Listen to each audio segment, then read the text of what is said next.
Olá, estamos começando mais um episódio do Homecast e hoje eu estou muito feliz porque eu tenho um cara que é especialista no assunto que você, nossa audiência, tem muitas dúvidas e o objetivo hoje é a gente conseguir sanar, se não todas, mas a maioria delas, tá? Então hoje eu estou aqui com o Roberto Pernambuco. Roberto, se apresenta. Tudo bom, Lohan? Então, eu sou Roberto Pernambuco, como você falou, eu sou especialista em crédito imobiliário, atuo no mercado desde 2010, né? E nesses anos eu acumulei um pouquinho de experiência na área, especificamente com crédito imobiliário, e consigo hoje agregar um pouquinho de valor no serviço do crédito para os clientes, exatamente nesse atendimento de link com os bancos, né? Então hoje eu tenho a função no mercado em trazer a facilidade do cliente em obtenção de crédito e o acompanhamento desse processo até a conclusão da sua venda. Cara, surreal. Tem muitas dúvidas dos nossos clientes. Assim, como a gente está na ponta de venda, surgem muitas dúvidas no meio disso. Tá? Então a gente vai trocar. Vou passar algumas delas que você vai responder para o pessoal de casa e eu tenho certeza que vai ser muito produtivo. Mas vamos lá. Tu entrou em 2010, mas tu tem uma história aí de banco, você veio de banco, você estava trocando um papo agora, você falou de Itaú e tal. Fala um pouquinho aí como é que você caiu de paraquedas nesse mercado aí. Não, vamos lá. Em 2010 eu ingressei no Banco Itaú, fazendo somente crédito imobiliário, né? Na plataforma de crédito imobiliário do Banco Itaú. Na época o atendimento era dividido assim aqui no Rio. E eu fiquei lá durante 2 anos, fazendo apenas crédito imobiliário. Nesse período a gente entende como é que funciona o mercado e tudo. O Itaú era muito forte nesse período, né? Ainda é, né? O Itaú é um banco tem uma cultura muito grande de crédito imobiliário no mercado ainda. E quando eu saí de lá em 2012, saí realmente para alçar um voo solo no mercado, né? Abrir meu leque, não só mais Itaú, aí agora comecei a trabalhar com todos os bancos, até para conseguir trazer um estudo mais personalizado para cada cliente e tudo. Relação de taxa, né? Também. Tem, durante o papo aqui a gente vai falar, provavelmente você vai acabar abordando sobre isso. Com certeza. Mas não só as taxas, né? Existem clientes que encaixam melhor em determinado banco pelo perfil de renda, pelo perfil de score, de várias coisas.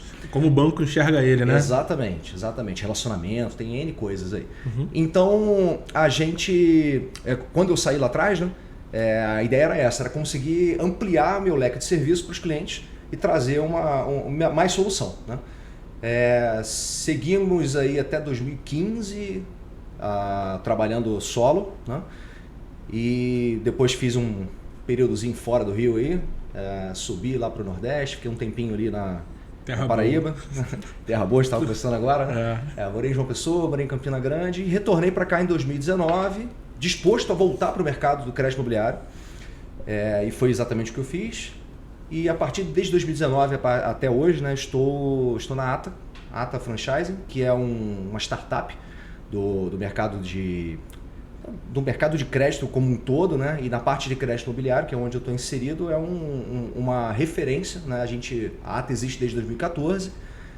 Recentemente ela foi adquirida pelo Quinto Andar, pelo Grupo Quinto Andar. Eu soube agora por você. Recentemente foi adquirida pelo Grupo Quinto Andar.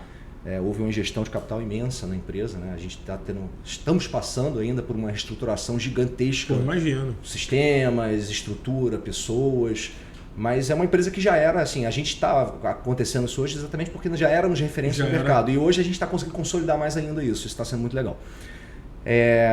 E aí, desde então, desde 2019 para cá, venho atuando novamente no meu mercado de origem, que é aqui, principalmente bairro e recreio. Eu faço o Rio de Janeiro todo. Na verdade, eu acabo atendendo um pouquinho do Brasil todo, né? Tem muito cliente em São Paulo também, em Minas.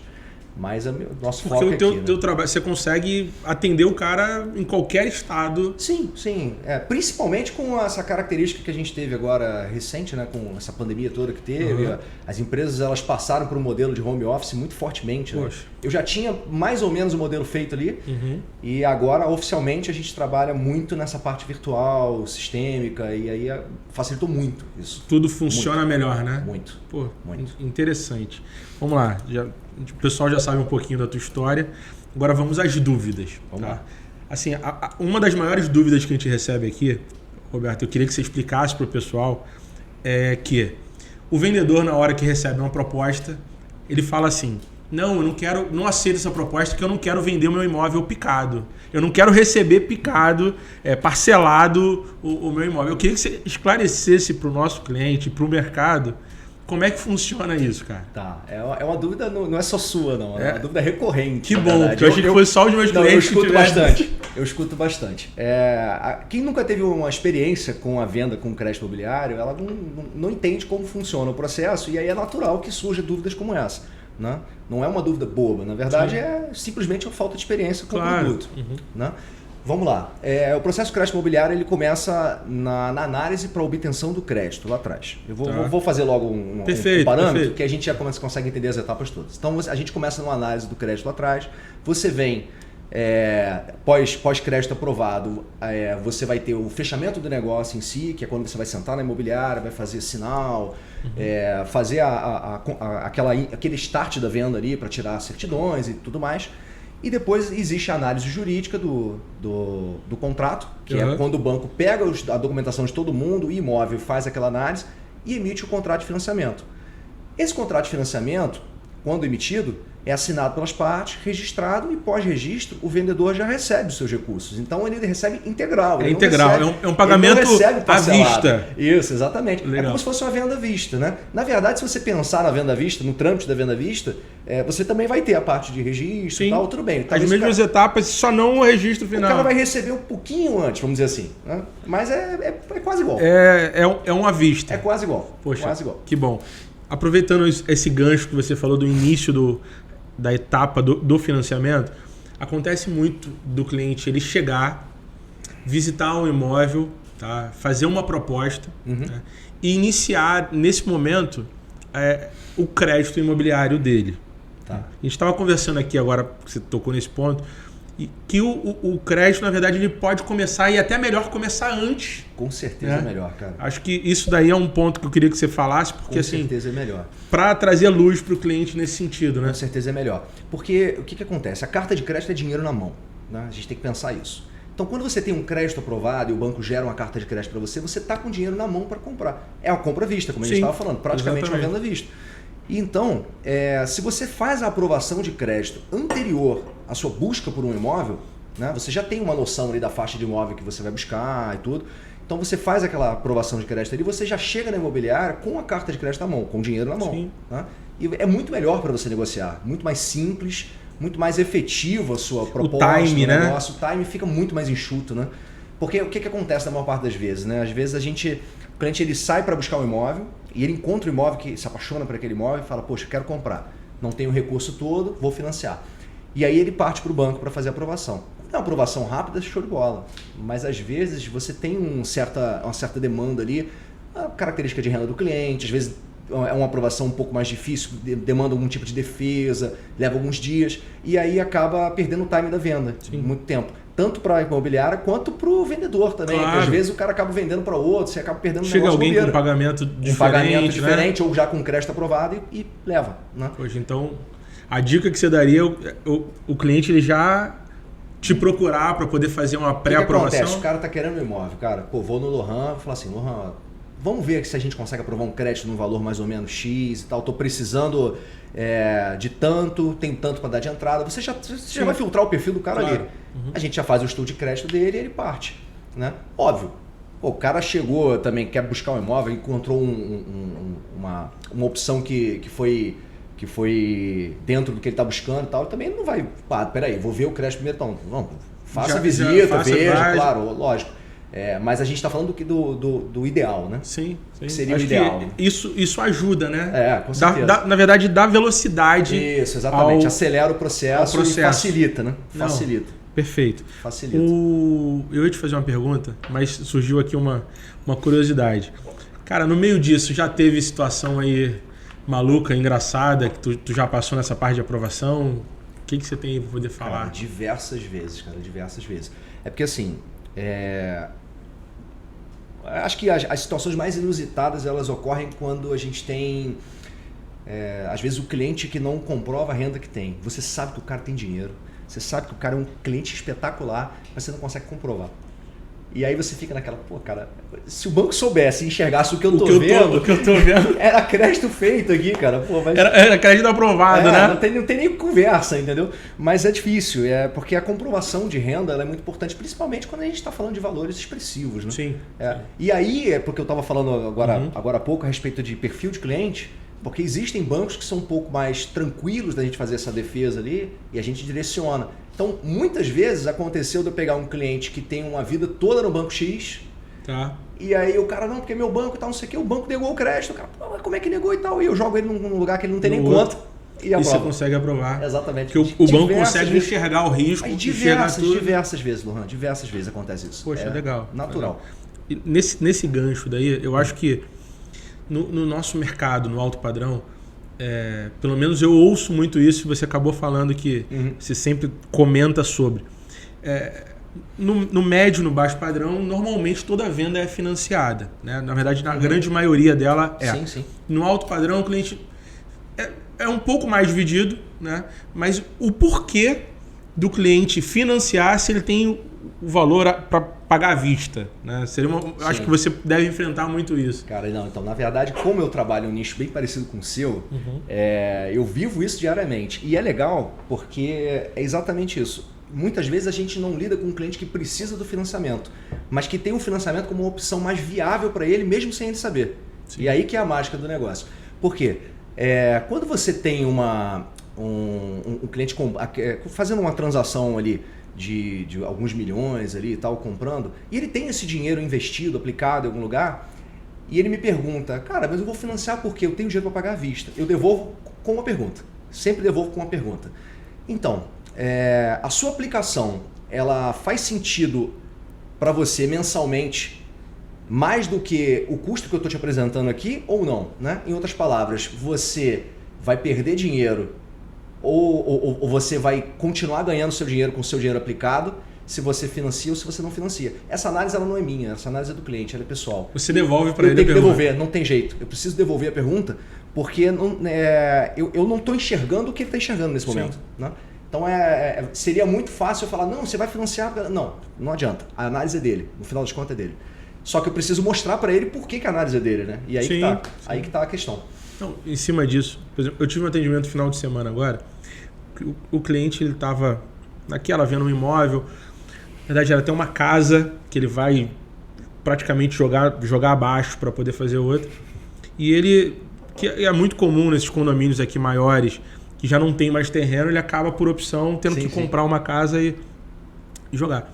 E ele estava um pouco preso em relação à compra por aportar dinheiro nesse momento que a empresa dele está crescendo.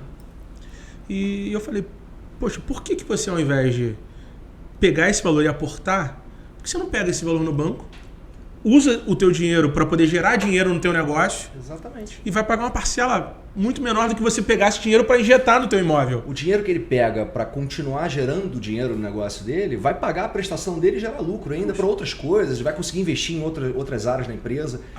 Abre a mente, né? É uma conta simples. É porque assim, a gente se assusta um pouco quando a gente vê a quantidade de parcelas do financiamento e tudo bem. Mas, em contrapartida, você tem que pensar no seu custo mensal. Então, mensalmente, aquilo ali está me gerando quanto de custo? Ou seja, juros, seguro, tudo que compõe a parcela ali. Mensalmente está me gerando quanto de custo? X reais. Pô, mas meu dinheiro aplicado ou meu dinheiro investido na empresa aqui me gera tanto. Então, pô, você está me gerando mais. Para que eu vou tirar isso daqui para deixar de ganhar, entendeu? Sim. Se eu posso manter. Porque o pessoal fica muito preso aos juros que está pagando para o banco. Exatamente. Né? Mas quando o cara bota na balança, meu lucro é muito maior na rentabilidade que eu tô, ou no meu business, no meu negócio, aí acaba... O custo dele é maior se ele pagar à vista, a verdade é essa. Sim. Acaba sendo maior. Sim. Mas eu estou pagando muito mais do que o valor do imóvel. Beleza, mas você está deixando de ganhar muito mais também. E aí que está o grande X da questão. Então, para alguns é necessário para poder viabilizar o negócio, para outros é uma opção mais lucrativa. Exato. Mas aí nem sempre essa conta está clara, né? E aí que entra o meu trabalho. Não, sem dúvida. E também tem uma questão assim, nós tivemos oportunidade de fazer negócio, você tem um serviço ali meio que de assessoria completa, né? Sim. O cara não precisa... Porque tem a mentalidade, já ouvi de alguns clientes, poxa, eu vou ter que ir pro banco, enfrentar fila para poder abrir e fazer não sei o quê. Como é que funciona contigo o negócio? O que acontece? Os próprios bancos, eles identificaram que o cliente, ele não quer fazer isso, principalmente quando ele começa a ter um segmento um pouco mais interessante lá dentro. E aí surge o profissional de crédito imobiliário, né? Então hoje eu sou canal externo do banco, dos bancos, né? E aí, através disso, você consegue assessorar ele do início ao fim. Eu vou acompanhar ele desde a aprovação até o fechamento do negócio dele, vou acompanhar ele depois do fechamento do negócio dele na parte do registro, né? Eu não faço registro, mas se tiver alguma questão de exigência, alguma coisa, acontece, né? Às vezes tem que fazer alguma ressalva no contrato, eu vou acompanhar ele ali também. E depois que esse contrato volta, eu vou acompanhar até a liberação, ou seja, até a conclusão da venda. Enquanto o vendedor não recebeu o dinheiro, eu ainda estou atuante no processo. Perfeito. Assim, você falou que cada banco tem a sua forma de trabalhar. Sim. Em média, você consegue assim, dar um time da aprovação do crédito até a assinatura do contrato? Quanto tempo mais ou menos hoje? Cara, consigo, mas vai ser um pouco subjetivo, eu já vou te Beleza, adiantar. perfeito. Tá? Porque cada venda é única. Sim. Então, determinadas vendas demandam um pouquinho mais de tempo por conta de documentação, por conta de algum detalhe específico, né? Mas na média, Lohan, vamos botar assim, se for num banco tranquilo de trabalhar, porque a gente pode também esmiuçar um pouco mais isso mais na frente, for um banco mais tranquilo, menos burocrático, pode colocar aí desde a aprovação até o recebimento ou até a assinatura. Assinatura, porque o recebimento do Depende registro do registro pode... também, né? Então, desde a aprovação até a assinatura, cara, em média uns 10 a 15 dias. Então é muito rápido. Se tiver com a documentação redondinha... Hoje tu aprova, então tu faz uma pré-aprovação em quanto tempo? Se 10, 12 dias para Não, vamos lá. Se você me passar os dados do cliente, né, a gente consegue ter pelo menos uma análise inicial ali na hora, né? Na hora? Questão de minutos eu vou te passar. O cara tem um score legal, tem um pré-aprovado ou não tem um pré-aprovado. Você vai buscar qual banco Esse banco aqui provavelmente ele vai se dar melhor pela característica de renda dele, tal. Então eu já consigo te dar um parecer ali inicial. Então é muito rápido. Para aprovação, quando a gente fala de um valor um pouco mais alto, normalmente demanda um pouquinho mais de tempo porque depende de algumas questões internas do banco, né? Então, dependendo do cliente, se ele não tiver um pré-aprovado, alguma coisa assim, vai depender de uma análise de um superintendente lá dentro, alguma coisa, para liberar um crédito. Para liberar um alçado. Exatamente. Aí pode demorar alguns 2 dias, 3 dias no máximo, mas no normal não passa de um dia não, cara. Caramba, porra. É muito rápido. Para aprovar o crédito não demora não. Agora, cai daquela questão que a gente conversou no início, né? É legal você antecipar isso, por quê? Porque você não sabe se vai ser tão rápido assim ou não. Se vai ser, então, claro. Se você puder antecipar, lógico que é melhor. Entendi, perfeito. Tá, e a pergunta que não quer calar. A taxa. Quanto é que tá a taxa de juros que eu não sei? Tá, vamos lá, cara. As taxas de juros hoje, né? Nesse atual momento que a gente está gravando isso aqui, não tão tão atrativas, vamos chamar assim, quanto há 1 ano e meio atrás, assim. Tá. Né? Mas há 2 anos, 1 ano e meio atrás, a gente viveu um cenário que a gente, primeiro, não imaginava que fosse acontecer. Sim. E segundo, que para todo mundo que já trabalha nesse mercado há um tempo, foi uma surpresa muito grata até. Se é que a gente pode chamar assim aquele período, mas um período onde a gente teve uma fomentação de mercado absurda, Sim. Exatamente por conta de taxas muito baixas, né? Então, hoje a gente tem taxas girando em torno de 9% a 10%, e há 1 ano e meio atrás, no auge da pandemia ali, a gente teve taxas girando em torno de 5% a 6% ao ano, né? Sim. Então, assim, nós estamos falando de metade, né? Eu já trabalhei com taxas de 11% a 12% ao ano. Mas, na verdade, assim, foi um período isolado. Nunca aconteceu isso, aconteceu? Não, foi um período isolado, mas cabe uma ressalva aqui. O mercado imobiliário, como um todo, e o mercado de crédito imobiliário em si, ele oscila muito, né? Ele tem uma certa oscilação de períodos. Então, normalmente, a taxa ela tem uma oscilação para mais alta, então daqui a pouco ela volta, desce de novo, respira, volta. Está muito ligado ao funding dos bancos para captação de recursos, está muito ligado à economia do país, às taxas de juros, taxa Selic, tem muita coisa que influencia, né? Hoje, né, a gente está num ano de eleição, a gente está num ano onde a gente tem taxas de juros um pouco mais altas no mercado, a gente vem num período que a economia está um pouco quebrada, então esse momento ele acaba gerando uma taxa um pouco mais alta, é natural, né? Como a gente falou agora há pouco, o mercado ele já deu uma absorvida de um mês para cá esse aumento. Sim. Porque o que vem acontecendo? Desde o ano passado, que a gente estava com taxas bem mais baixas, a taxa ela veio subindo quase que mensalmente, né? Sim, veio todo mês. Corrigida, Isso que eu te perguntei, quanto é que tá hoje? Correçãozinha, exatamente. A taxa ela variou muito. E a gente tem aí de uns 2 meses para cá uma estabilização. E aí agora o mercado começou a absorver e começou a trabalhar de novo. Porque o mercado não para, né, Lohan? Não tem jeito. O mercado não para. Não teve um mês, assim, ou algum momento que o mercado travou, parou. Exatamente. Não. Sempre tem alguém com alguma renda, alguma coisa entrando e alguém que precisando vender. Então e acaba... tem um outro ponto também da questão do mercado. A gente viveu o que a gente não imaginava que fosse viver na pandemia, né? A gente pensou que o mercado fosse travar de vez e muito pelo contrário, deu um aquecimento absurdo. Cara, no início da pandemia eu falei assim, irmão, quebrei. Exatamente, todo mundo falou. Acho que o primeiro mês de pandemia, porque assim, agora é engraçado, tu tá rindo, eu tô rindo agora, porque passou. Mas foi desesperador lá atrás. O primeiro mês de pandemia eu falei assim, irmão, não sei o que eu vou fazer, porque tenho que botar o pessoal em home office, não sei se vai entrar cliente. Exatamente. Meu primeiro mês, assim... Caiu absurdamente o volume de clientes buscando imóvel, né? E o pessoal ligava, acho que eu chorava junto com os consultores. Sim. E o cliente, pelo amor de Deus, cara, e parou tudo. Segundo mês em diante, eu tive que fazer uma reunião com a equipe, falei, olha, estamos em home office, mas tu não pode perder ligação, porque era tanto cliente. Exatamente. Então, assim, ninguém esperava, né? Ninguém esperava. Mas foi assim, um movimento interessante, né? Os clientes começaram a descobrir, tiveram que ficar presos em casa, não teve jeito, começaram a descobrir que precisavam de coisas maiores, precisavam de apartamentos diferentes, estruturas diferentes. Então a necessidade sempre... Fomentou, e as taxas estavam baixas também, foi uma fomentação de mercado absurda, cara. Absurda, assim. Ninguém imaginava. E isso também gerou um pouco de queda de opção no mercado, né? Sim. Então o mercado deu uma certa travada do finalzinho do ano para cá e agora eu estou sentindo essa retomada também tem uns 2 meses. Essa retomada. Tá. Tem dois pontos que me perguntam muito e vai até acabar. Questão de portabilidade. Hoje ainda existe esse tipo de coisa? Existe, cara. Existe. A portabilidade, e ela é muito boa em Eu queria que você explicasse para os clientes o que é portabilidade. Explico. Portabilidade nada mais é que você tirar o crédito de uma instituição onde você tem contratado lá e colocar em outra instituição. Qual é a vantagem de você fazer isso? Basicamente custo. Sim. Né? Então, você sair de uma taxa de você não vai sair de um banco para o outro simplesmente porque você mudou de banco. Não, você vai fazer isso porque você está buscando um custo melhor e tal. Então você tem uma opção, uma possibilidade de pegar uma taxa menor. Lógico que você vai. Agora não está tão forte porque normalmente quem faz a portabilidade contratou a taxa lá atrás e estava com taxa menor, né? Então agora a procura. Mas na pandemia aconteceu?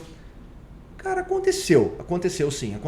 Só que o que acontece? A portabilidade, ela é um processo, vamos chamar de meio ingrato, assim. Tá. Você, principalmente para o profissional do crédito imobiliário, quando você começa a fazer o processo de portabilidade, normalmente no meio do caminho a instituição original ela acaba segurando o cliente, então ela baixa a taxa e mantém o cliente.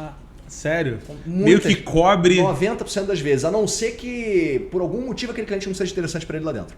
Então vai a dica para você, cliente. Sim. Observa o mercado. Na verdade, sim. Ó, assim como você, eu tenho minha carteira de clientes mais antigos também e eu já fiz isso para muito cliente meu, sabe? Poxa, às vezes o cliente ele tá buscando, assim, ele me pergunta, pô, você faz portabilidade? Eu falo, cara, eu até faço, mas a gente vai fazer um teste primeiro. Eu mando a simulação para ele, aprovo o crédito dele na outra instituição, fala assim, ó, vai na sua instituição e negocia. Eu não ganho nada com isso. Verdade, eu não sabia Eu não ganho nada com isso, Lohan. Não ganho nada com isso. Mas eu sei, cara, que no final das contas a instituição vai segurar o cara, entendeu? Poxa, legal. Então, assim, eu evito meu trabalho em vão, deixo meu cliente satisfeito e ele me indica mais gente. Pô, sem dúvida. Pô, interessantíssimo isso. Faço muito isso, cara. Já fiz para vários N clientes, cara.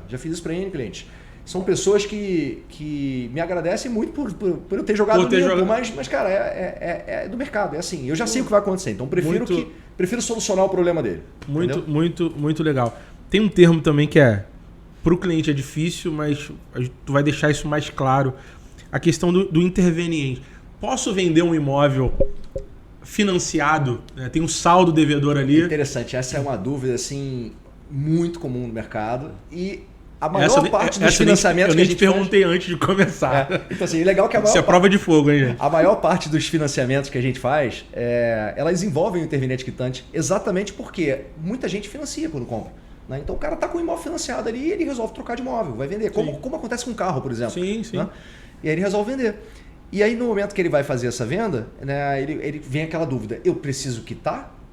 E aí eu falo, não. E, inclusive é melhor que não quite. É mais fácil, né? Claro, porque se você quitar um imóvel, você precisa averbar essa quitação e aí depende do banco, né? emitir o banco, o termo de quitação, demora muito. Então é melhor você fazer o trâmite do interveniente quitante. O nome assusta, né? Interveniente quitante e tal, mas é um processo super simples, né? Os bancos eles fazem entre eles. Então, vamos lá. Tecla SAP para o pessoal. Você que tem um imóvel financiado e vai vender, segundo o Roberto, você não precisa quitar. Não. Porque na hora da compra... Porque eu já escutei também cliente falando assim, não, eu tenho esse saldo devedor aqui, assume as parcelas. Não existe isso, né? Não existe, não existe. Na verdade, é um novo financiamento. Quando você faz um financiamento no mesmo banco, que seria mais ou menos isso, né? Essa ideia daí, tecnicamente, lá internamente no banco, você tem até o nome de transferência com financiamento. Só que, na verdade, o que acontece? É um processo normal. O cara vai aprovar o crédito, é igualzinho. E se for diferente instituição, ele vai fazer... Interveniente quitante, que na verdade nada mais é do que um banco quitar o saldo devedor do outro. E eles se comunicam internamente. Comunicam internamente. O processo é feito entre os bancos. Não, o cliente não precisa fazer nada. Ele vai...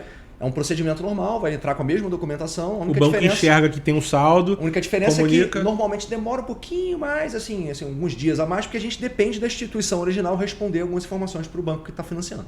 Poxa, perfeito. Entendeu? Mas nada também surreal, não. Muito, muito fácil, na verdade. É um processo muito simples. No mercado, rola muito essa dúvida. Então, com certeza. Com certeza. Isso é legal você esclarecer. Eu vou te falar, cara, eu já salvei venda, já falando sobre interveniente quitante, porque você vê, às vezes o cara fala assim, não, porque eu tenho que quitar e tal, e o comprador falou assim, pô, eu não tenho como esperar, eu preciso comprar logo porque eu tenho que mudar e tal. Eu falei assim, não, calma, cara, porque se você for fazer assim, vai demorar, sei lá, 30 dias para o banco emitir o termo de quitação. Só, ainda vai ter a verbação para você conseguir concluir. Teve casos que demorou mais do que isso. Já, né? já. É porque 60 assim, dias e o cara não... Por lei, Lohan, o banco tem tem até 30 dias para emitir esse termo, tá? Olha, uma dica por lei, boa. O banco tem até 30 dias para emitir esse termo. Mas normalmente não acontece. Normalmente demora um pouquinho mais. E aí que é São Paulo tem aquela questão, né, de comunicação. Fora que depois ainda vem com a procuração do banco, aí você tem que dar entrada no registro para poder desalienar. Mais 21 dias. Exatamente. Se não cair em exigência. Se não cair em exigência, porque às vezes tem alguma coisa que não passou lá na época que registrou, e daí acontece muito. Então, assim, é mais fácil você fazer o processo de forma concomitante. Né? Poxa, muito mais simples. Perfeito. E, produção, mais dúvidas? Roberto, também se lembrar de alguma coisa para poder falar em cima Eu acho que seria legal a gente falar, eu queria esmiuçar um pouquinho a característica dos bancos que a gente estava conversando. Ótimo, boa. A respeito do crédito. Porque assim, como eu comentei agora há pouco, tem muito cliente que às vezes tem uma vida inteira dentro de uma determinada instituição e ele pensa que aquilo ali é a melhor instituição para ele seguir na hora da compra. Isso é comum e é natural que ele pense isso. O cliente fala muito isso. Não, eu tenho um contato, a minha gerente sabe da minha vida toda. Exatamente. Isso é um ponto, eu vou até abrir um parênteses aqui. Gerente de banco entende de agência. Tá? Isso é importante falar. O especialista de crédito imobiliário entende de crédito imobiliário. Porque é muito fácil assim, que minha gerente vai conseguir uma taxa melhor, ela te atende muito bem, gerente fantástico. Eu tenho N gerentes parceiras dentro de banco, indico gerentes, assim, às vezes quando eu preciso indicar alguma para abrir conta, eu tenho a gerente que eu já indico, porque são pessoas que são de minha confiança. Mas o crédito imobiliário é uma coisa muito específica, porque envolve um mercado imobiliário por trás e o gerente ele não está preparado para isso, ele está preparado para dia a dia ali, né? Está preparado para banco, está preparado para instituição financeira, não para mercado imobiliário. E aí acaba acontecendo muito atraso em venda por conta disso. Né? Muitas vezes o cara fala, não, porque a gerente vai conseguir uma taxa melhor que eu. Não, na verdade não. O banco ele é um só. A condição que a gerente tem, eu também vou ter. Só que muitas vezes ela não sabe que tem, ou muitas vezes ela não sabe como fazer. E pior, ela não sabe analisar documento. Então, na verdade, na maioria dos casos, você vai ter, na verdade, uma condição melhor do que o gerente. Não, então, ele vai ter a mesma condição que eu. Tá? Só que às vezes ele não sabe que tem. Entendi. É aí que tá. Mas ele tem, porque o banco é um só, cara. O banco ele não vai diferenciar canal, entendeu? Se o cara faz pela agência, se o cara faz comigo, se o cara faz, sei lá, por um portal digital, dependendo do banco, alguns têm. Então, não, é a mesma coisa. Agora, a diferença é que às vezes, quando você pega a característica daquela venda, você sabe que você consegue esticar um pouquinho para aquele cliente ali. Às vezes, você pega um cliente que está segmentado de um jeito, você consegue segmentar ele de outro e melhora. Mas o gerente não vai querer fazer isso porque ele não quer perder a conta. Sim. Entendeu? Mas assim, você falou ali atrás que em algumas situações o cara tem uma taxa melhor, às vezes até num banco que ele não tem relacionamento. Tem, sim. Então tu vai ter uma condição melhor do que o gerente. Sim, do que o gerente dele, sim. Porque tu vai rodar os bancos e tu vai apresentar melhor. Sim, é porque, então assim, quando eu estava pensando num banco só, eu tenho a mesma condição, mas Perfeito. Realmente a gente consegue. Porque o que acontece? Vamos retomar o raciocínio lá. O cara tem a vida no banco, a gerente sabe da vida dele inteira e tal, beleza. Só que a característica de renda daquele cliente, às vezes, para o produto de crédito imobiliário, não necessariamente é uma característica de renda fácil de fácil aprovação. Perfeito. Principalmente quando o cara é empresário, quando o cara é investidor, essas profissões novas até, assim, tem muito gente que é youtuber, esse pessoal ele tem uma característica de renda diferente. Né? E é muito novo para a instituição de crédito, então elas estão se habituando a atender esse perfil de cliente. Beleza. E aí, nem toda instituição de crédito está preparada ainda. Então, às vezes, o cara tem a vida toda num determinado banco e a gente consegue uma condição muito melhor num lugar que ele nem conta tem. E o cara fala, pô, mas como é que é isso? Eu faço minha vida toda aqui, eu faço tudo, meus investimentos estão todos aqui, mas a gente tem uma instituição que está melhor preparada para receber aquele cara. Porque já entendeu um pouco mais da profissão, do business ali e consegue aprovar. Fora que também os bancos eles não estão com taxas equiparadas, né? Então, dependendo do segmento e do perfil do cliente, você consegue uma taxa melhor em um lugar, no outro. Então, esse estudo ele é muito importante ser feito. Entendi. Muito importante. Entendi. Agora fala aí dos bancos que você ia falar. Qual é a diferença do Itaú para o Santander, para o Bradesco? O que você pode falar? Tá, eu sei que você tem que defender todos, que você trabalha com todos. Na verdade, não é nem questão de defesa. Assim, se você perguntar se eu tenho meu banco preferido, eu até tenho, cara. Tá? Eu até tenho. Só que eu sempre vou partir... Eu não vou nem te perguntar porque você não vai querer falar. Então, mas eu sempre vou partir da linha de que a gente precisa encaixar o cliente no que é melhor para ele. Tá? Perfeito. Isso é um ponto. Porque mesmo que eu goste mais do processo de banco X, eu sei que aquele cliente vai ser melhor no outro banco. E eu não vou colocar ele no banco que eu gosto. Entendi. Ou porque é mais fácil para mim. Seja mais fácil. Simplesmente por isso. Porque eu vivo de indicação. Tá certo. Então eu preciso que o meu cliente saia dali com a maior satisfação possível e me indique para outro. Você já provou em relação à portabilidade. Exatamente. Você então, mas deixa de ganhar. É a minha forma de atuação, cara. Eu atuo assim. Tá? Mas por isso que você está esse tempo todo no mercado. Né? Creio que sim. Acho que... creio que sim. Então, quando você pensa na diferença dos bancos, assim, em termos de processo, tá? Eu vou abrir um pouco deles. Em termos de processo, hoje a gente tem o Banco Itaú como um banco muito interessante na parte do processo. Tá. O Banco Itaú ele tem uma forma de conduzir o negócio muito desburocratizada. Isso facilita muito. Ele abriu muito a mente para a questão do imobiliário, né? Sim, que eu vejo ele sempre batendo. É um banco que pensa à frente, entendeu? É um banco que traz inovações do mercado constantemente. Tem um projeto aí extraoficial aí que se fala em contrato 100% digital. Poxa, interessante isso. Interessante mesmo. Assim, o cliente não vai existir mais papel, né? O cliente vai assinar virtualmente, que já é uma realidade hoje de todo mundo. Né? E o que ainda tem uma negociação com os cartórios para a parte do registro. Então ainda estão entendendo como é que vai funcionar isso aí. Mas o banco já tem preparo suficiente para fazer. Imagino. Pô, legal. Mas assim, então é um banco então ele está um pouco à frente nessa relação do processo. Né? É um banco que é muito tecnológico, então ele traz essa questão do processo mais enxuto. Tá. Né? Também tem taxas bem agressivas, tá? Sim. No mercado. A gente tem o Santander. A maioria dos nossos negócios foram fechados pelo Itaú. É um banco legal. O Santander é um banco bom também. É um banco que durante muitos anos ele ficou um pouco queimado no mercado, porque ele tinha um processo meio moroso, burocrático em alguns pontos. Mas é um processo que quando você tem um profissional que entende tocando, funciona muito bem. Funciona profissional muito que bem. você diz o quê? O gerente te dando suporte ali? O profissional de crédito imobiliário mesmo. O profissional. Porque é um banco que tem suas características internas, então você tem alguns pontos documentais que você precisa respeitar ali para que o processo corra certo. E aí, às vezes, dependendo da característica da venda, você acaba tendo um atraso que você poderia evitar lá atrás. Entendi. Entendeu? Então, assim, é um banco bom, mas é um banco que você precisa ter saber trabalhar. Você tem que estar assessorado para correr bem nele. Eu vou deixar você falar dos outros bancos, mas eu já vi muito acontecer eu vou tocar com a minha gerente. E às vezes a gerente coloca um agente de financiamento. Foi o que eu falei para você agora. O gerente entende de banco e crédito imobiliário é com consultor de crédito imobiliário. Então, não tem jeito. Que é justamente para dar essa velocidade, né? Exatamente. O que acontece é que algumas agências têm uma parceria com algum consultor já e o cara vai acabar atuando ali. Vai nem aparecer no processo, né? Mas vai acabar atuando. Exatamente. Mas aí eu vou puxar um pouquinho a brasa para mim aqui, né? Porque o legal é quando o consultor ele tem a proximidade com o imobiliário. Sim. Porque facilita muito o processo com relação aos vendedores, ao imóvel, né? Sim. E assim, nós tivemos processos juntos o Roberto ir no cliente, fazer toda a operacional ali para o negócio acontecer e salvar o negócio. Sim. Porque era um cliente que não tinha conseguido crédito em instituições porque tinha um processo mínimo lá atrás que precisou o Roberto fazer uma defesa. Então, assim, fez a viabilidade do negócio. Coisa que o gerente do banco que tinha um relacionamento não conseguiu fazer. Então, porque são pequenos detalhes do processo de crédito imobiliário que a gente vai pegando com o tempo, né? A vivência que dá isso pra gente, né? Hoje eu tenho um entendimento muito maior do que eu tinha anos atrás a respeito do processo de obtenção de crédito. Então eu sei como o analista de crédito vai analisar a renda do cara. Né? Exatamente. Então eu sei a defesa que eu preciso fazer para determinado cliente, tal. Isso a gente aprende com o tempo. Não existe aula para isso, né, Lohan? A gente vai pegando com o dia a dia. É a vida, né? Exatamente. Então, por isso que o profissional acaba facilitando nesses casos. Por isso que muitas vezes o gerente coloca o profissional para atuar. Perfeito. Entendeu? Principalmente quando é um caso mais burocrático. Assim, você falou do Itaú. Falei do Santander. A gente tem um Bradesco, que é um banco culturalmente mais burocrático, né? O que não diz que não quer dizer que seja um banco ruim, não.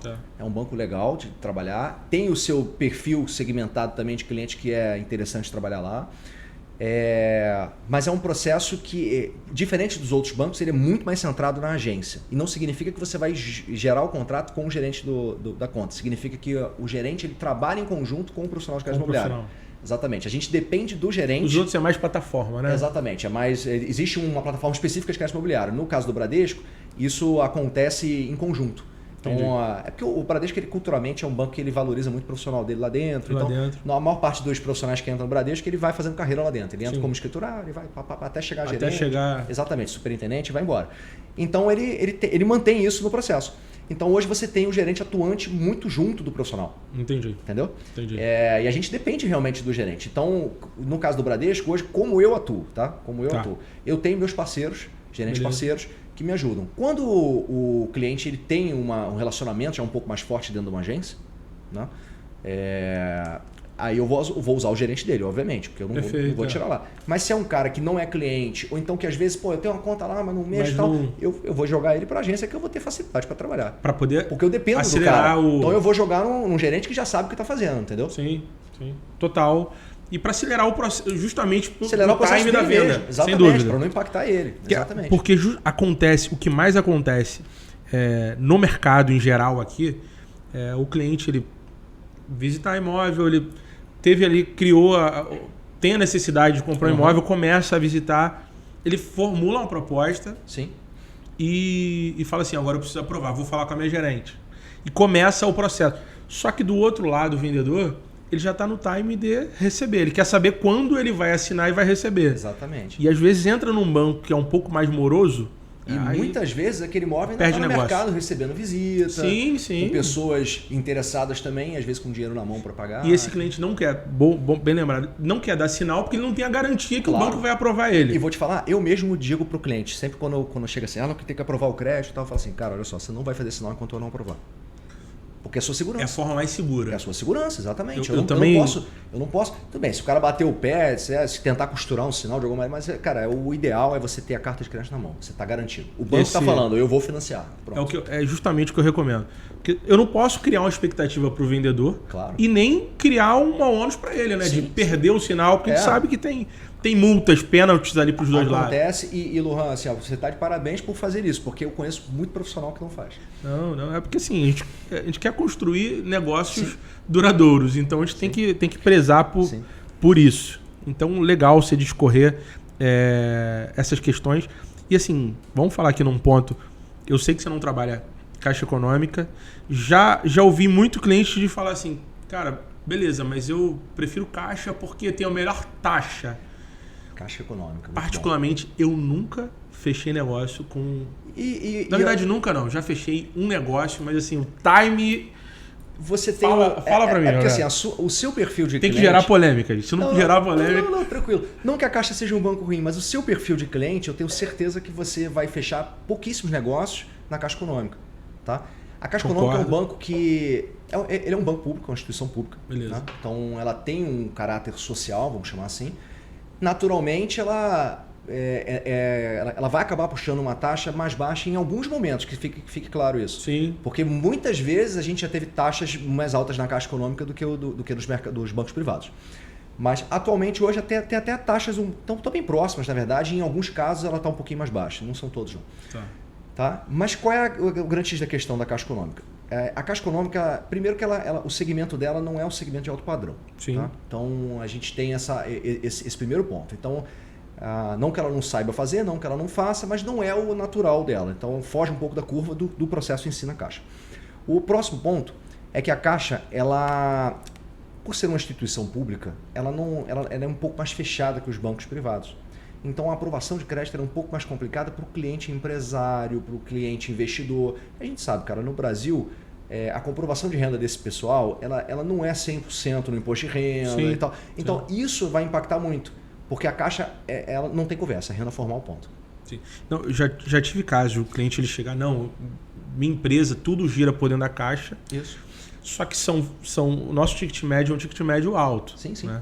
E não, porque eu já fiz financiamento de um apartamentozinho, foi muito rápido, tal, com o meu gerente, de chegar no nosso negócio e emperrar e não aprovar por ir para comitê. Sim. Vai para Brasília, porque parece que passa de 1 milhão, vai para Brasília. Passou de um determinado 3, 4 reuniões e não aprova. Exatamente. Na verdade, tem 2 tipos de comitê que acontece na Caixa. Tem um comitê que acontece na agência. O cliente, quando fala de Caixa, chega a me dar...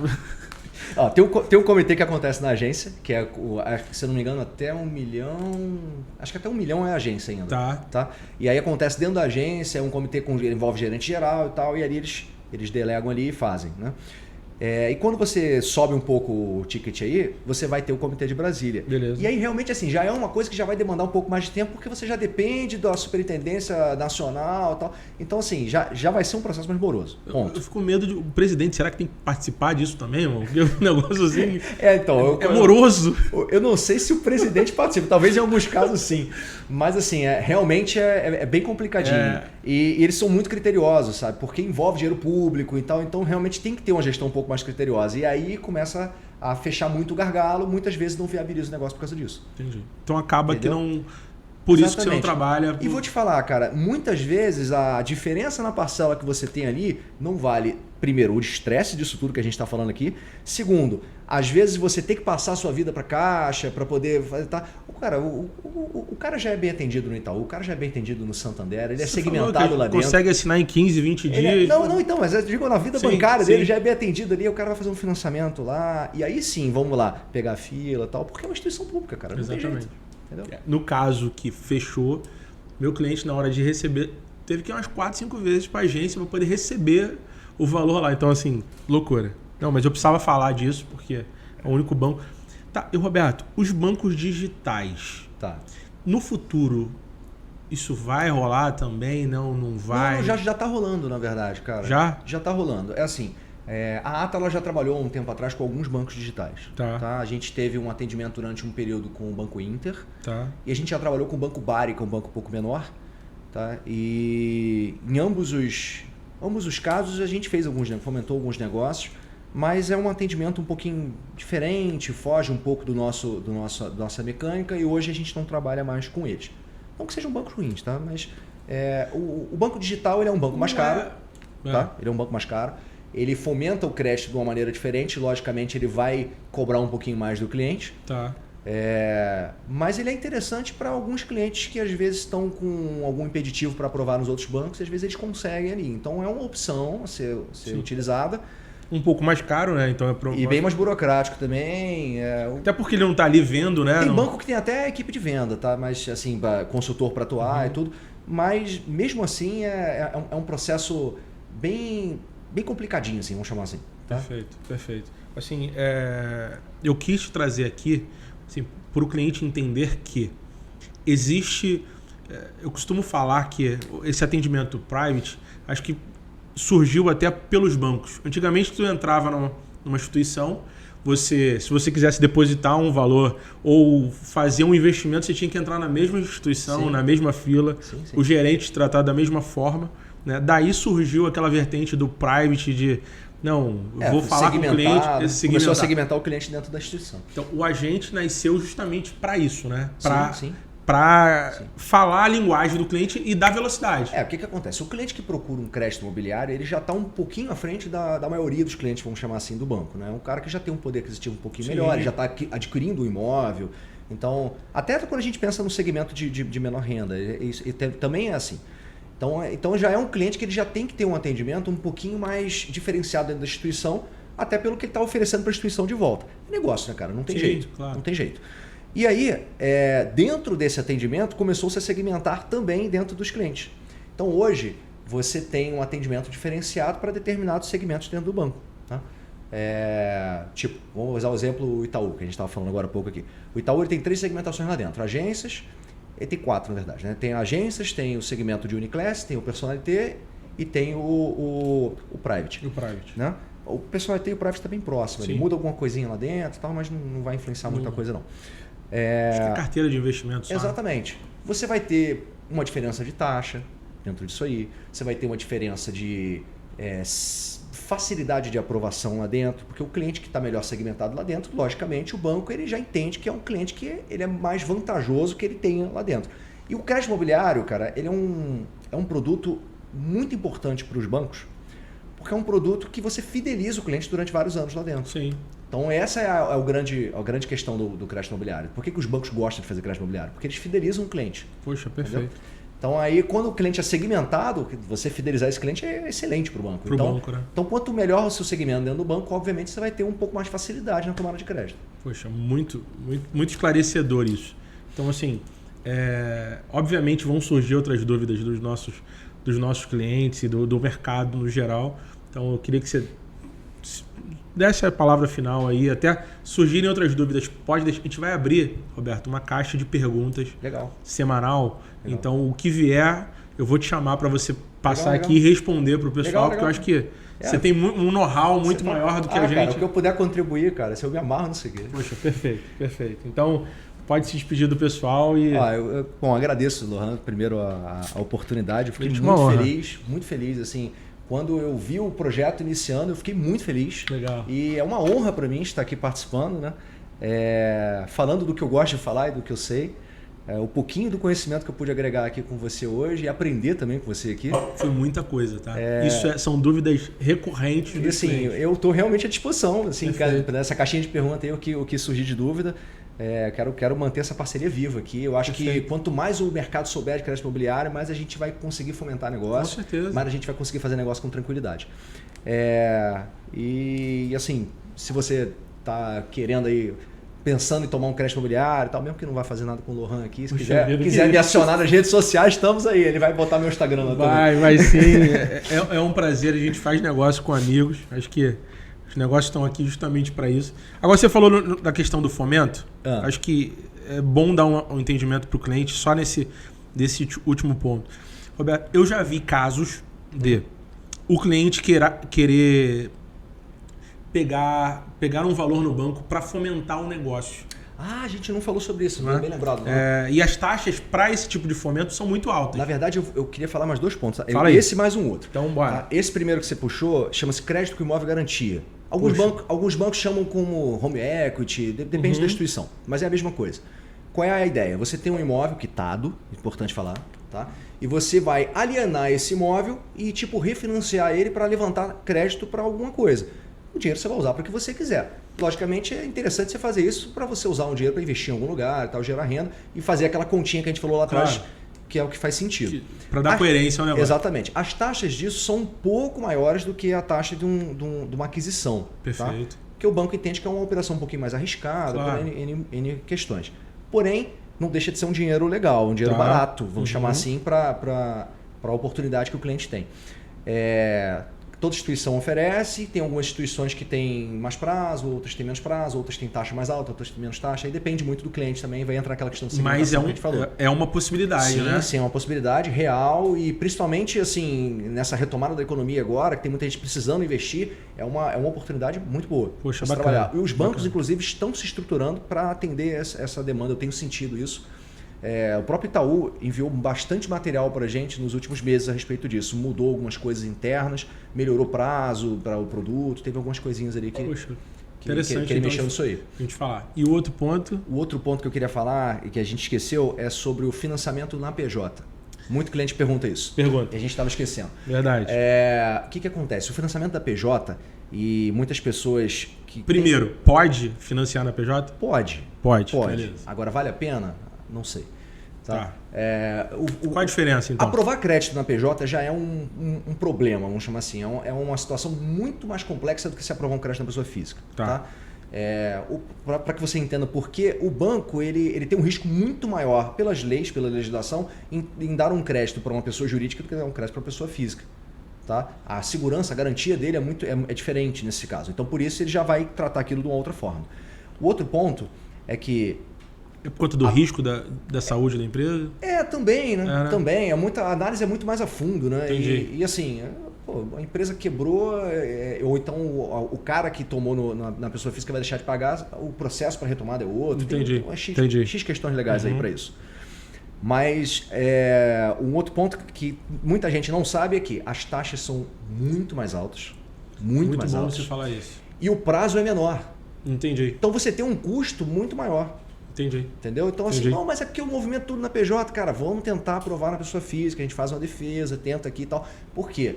É muito complexo você fazer um financiamento na PJ. Tá? Entendi. A aprovação de crédito ela demora, não é como a gente estava falando aqui de um dia, 2 dias. Esse time, né? Cara, já pode botar aí, se você aprovar rápido um financiamento na PJ, pode botar em uma semana e meia. Rápido, tá? Só aprovação. Só aprovação de crédito, Entendi. fora resto os do outros processo. trâmites. Exatamente. E a burocracia de documentação é maior, tem uma série de coisas. Perfeito. Série de coisas. Muito bom você abordar.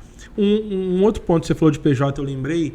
Terreno. Algum banco financia terreno? Sim. Hoje, dentro dos privados, o Bradesco financia terreno. Legal. Tá? E tem um financiamento bem interessante para terreno até. Vamos lá, ele financia lote urbano, é importante falar isso, tá? Lote urbano. Lote urbano. Tá. Porque às vezes a pessoa, não, eu quero financiar uma fazenda. Não. Se for em área rural, não vai fazer. Lote urbano. Tem um percentual um pouquinho menor do que o imóvel residencial. Beleza. Tá? Mas mesmo assim é uma operação legal, dá para fazer. Tem uma taxa um pouquinho diferente também, mas também não é absurda. Nada absurdo. E é bacana para o cara que às vezes ele financia o terreno e constrói a casa. Né? Puxa, perfeito. Ou então ele vai adquirir um lote mesmo para investimento, construir lá na frente e tal. Vale a pena, às vezes pega uma oportunidade. Beleza, ótimo. Então assim, só o resumão para a gente fechar. Aprovação do crédito. Né? A carta de crédito. Isso. Depois vem a vistoria do imóvel. Exatamente. Né? Para a vistoria, o que precisa? A gente precisa do R$11 e PTU. PTU, você já vai fazer, a gente já consegue agendar a vistoria. Caso precise de algum documento adicional, alguma coisa, mas normalmente não precisa. Não precisa. Cara. Principalmente apartamentos na atualidade, muitas vezes não estão nem fazendo vistoria em loco. Porque já tiveram outras vistorias. O banco já tem um banco, assim, já existe um banco de dados dentro da instituição bancária e ele acaba fazendo de forma remota e tudo, né?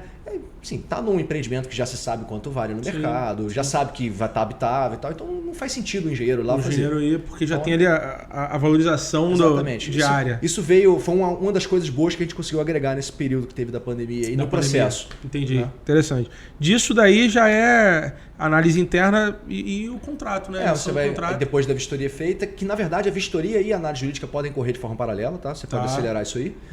E depois da vistoria feita e da análise jurídica feita, o contrato já é emitido. Contrato, importante também falar, a gente não falou sobre isso. O contrato do banco ele é um instrumento particular com força de escritura pública. Poxa, tu tocou num ponto. Tá? A gente até conversou antes disso, acho que por isso que a gente nem não falamos aqui.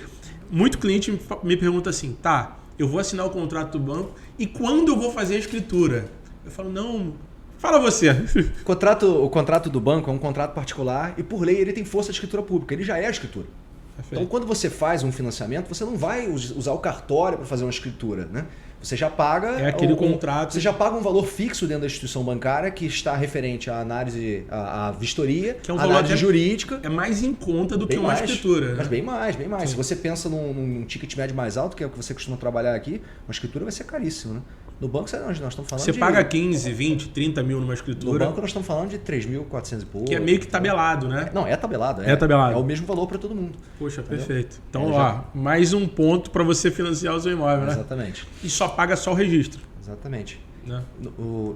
Sim, você vai pagar só o registro. Só o registro lá. E ainda é possível você, dependendo do financiamento, quanto você está tomando e tudo, é possível incluir ainda as custas. Você consegue incluir o registro, você consegue incluir o ITBI. Exatamente. Interessante. Então, assinei o contrato com força de escritura pública. Isso. Levo registro. Exatamente. Né? Como você faria com uma escritura pública. Normal. Fiz o registro. O banco paga para o vendedor, né? É o quê? 5 dias após isso? Voltou do registro, a gente manda para a pagadoria do banco. Beleza. A pagadoria dos bancos ela fica em São Paulo. Tá? Todas. Então, tem um tempinho de correio aí, um dia de SEDEX. Né? Chegou lá, porque a gente tem que mandar o contrato físico ainda, a gente não está no digital ainda, infelizmente. Mas chegou lá, o banco ele tem até 5 dias para liberar. Normalmente, a gente consegue liberar em 3. A gente dá uma conversadinha com o pessoal do setor ali, para poder dar um jeitinho. Dar uma acelerada. Poxa, mas em tese, os 5 dias ali... Isso aí. Perfeito. Acho que Isso aí. esse é o caminho do crédito imobiliário. Você vê que nem dói, né? Tá tranquilo. Não.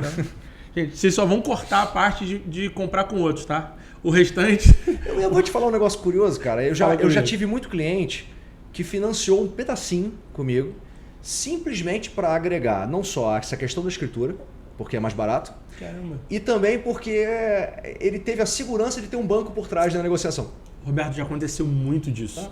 O cliente às vezes está com medo do negócio. Exatamente. Aí, como tem uma instituição garantindo por trás, ele fala, pô, vou fazer aqui, eu financio besteira, financiar 200 mil aqui. O cara tinha dinheiro para pagar de sobra, entendeu? Uhum. O imóvel, sei lá, de 4 milhões, o cara financia 200 mil ali. Mas é só para ter a instituição acompanhando. Aconteceu muito isso aqui. Eu presenciei muito na época do Reserva Uno. Aquela questão de golfe e tal, sim. De construtora. Os clientes, eles compravam. Porque no início tinha um processo, foi finalizado, acabou com tudo. Mas os clientes faziam questão de comprar financiado justamente pelo suporte jurídico do banco, de um imóvel estar alienado. Né? Porque a verdade é que... bastante ali, cara. Você fez muito, né? Bastante. Então, você tocou num ponto aí que acionou um gatilho. Uma questão jurídica, Roberto. Eu tenho entendimento, mas eu acho que o cliente é interessante para ele também. É uma garantia, né? Você alienar o imóvel, porque... É que assim, o que acontece? Nesse disso que a gente está falando agora, qual é a segurança que o cliente está buscando ali? Existe uma instituição financeira que está bancando uma operação dentro daquilo ali e no entendimento dele, ele está correto, ele não ia bancar aquilo se não fosse um negócio seguro. Sim, né? Com certeza. Tem uma equipe toda fazendo essa análise ali dentro e tal, então para ele fica muito mais tranquilo tendo uma instituição gigante por trás do negócio ali. Não é mais comprador e vendedor. Agora nós temos um terceiro ponto que é imenso ali e tá garantindo um negócio. E se está garantindo... Se está garantindo é porque o negócio é bom. Você fez a compra do imóvel, né? Tá ali aparecendo no registro a tua compra e venda. Você quer e tem uma alienação. Tem uma alienação. Que esse bem não pode ser... Exatamente. O imóvel é seu, né? Perfeito. Mas está alienado ao banco. É como um carro. Você compra um automóvel, está alienado ao banco enquanto você está financiando ele. Você quitou, você baixa a alienação. É a mesma história. Então, no caso do imóvel, é igualzinho. Fica garantido ali, né? É igualzinho. Poxa, muito bom. Roberto, quero te agradecer. Esse papo foi muito produtivo. Com certeza, você vai estar mais perto da gente nas redes. Mas, em nome da equipe do Homecast, a gente te agradece por você estar aí esclarecendo. Valeu, cara. Os clientes. Mais uma vez, uma honra estar aqui. Obrigado. Poxa, obrigado, gente. Então é isso. Fica com a gente nessa temporada. Vai ter muito conteúdo para você. E prova do que foi hoje. E te espero nos próximos episódios.